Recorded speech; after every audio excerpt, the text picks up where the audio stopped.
Jose K മാണിക്ക് മറുപടിയുമായി Appu John Joseph. തന്റെ ശൈലി ജോസ് കെ മാണിക്കോ പാർട്ടിക്കോ മനസ്സിലാക്കാനായില്ല. ധൂർത്തുപുത്രൻ എന്ന് പറഞ്ഞത് ബൈബിളിലെ ഉപമ കടമെടുത്തത്.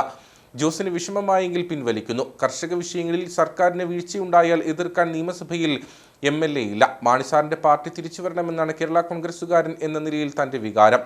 പാർട്ടിയിലേക്ക് ക്ഷണിച്ചത് പൂർണ്ണമായും സൗഹാർദ്ദപരമായി. ചെയർമാൻ വാതിലടയ്ക്കും വരെ അത് തുറന്നു കിടക്കുമെന്നും അപ്പു ജോൺ ജോസഫ് പറഞ്ഞു.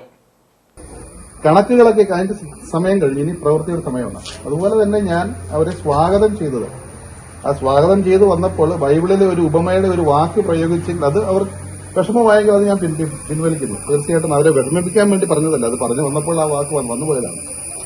ആത്മാർത്ഥമായിട്ട് തന്നെ പറഞ്ഞു, തിരിച്ചു വന്ന രണ്ട് കൈ നീട്ടി സ്വീകരിക്കുമെന്ന് പറഞ്ഞത് ആത്മാർത്ഥമായിട്ട് പറഞ്ഞു. കാരണം മാണിസാറിന്റെ പാർട്ടി നശിച്ചു പോകുന്നത് ഒരു കേരള കോൺഗ്രസുകാരൻ എന്ന രീതിയിൽ. കാരണം കേരള കോൺഗ്രസ് ഒരു വികാരം, ആ കേരള കോൺഗ്രസിന് വികാരം മനസ്സിൽ പേറുന്ന ആർക്ക് അത് അവരുടെ മനസ്സിലുണ്ട്. ആ പാർട്ടി നശിച്ചു പോകുന്നത് നമ്മുടെ ഒരു രാഷ്ട്രീയ സന്തുലിതാവസ്ഥയ്ക്ക് ചേർന്നതല്ല.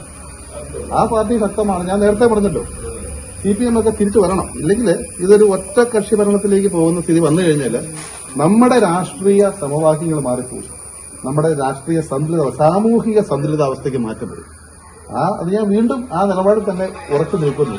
ഹെൽത്തി ആയിട്ടുള്ള ഒരു പൊളിറ്റിക്കൽ എൻവയോൺമെന്റ് കേരളത്തിൽ വരണമെങ്കിൽ ശക്തമായ തുല്യ ശക്തികളെ എതിർത്ത് നിൽക്കുന്ന ഒരു സംവിധാനത്തിലേക്ക് കേരളം തിരിച്ചു വരണം.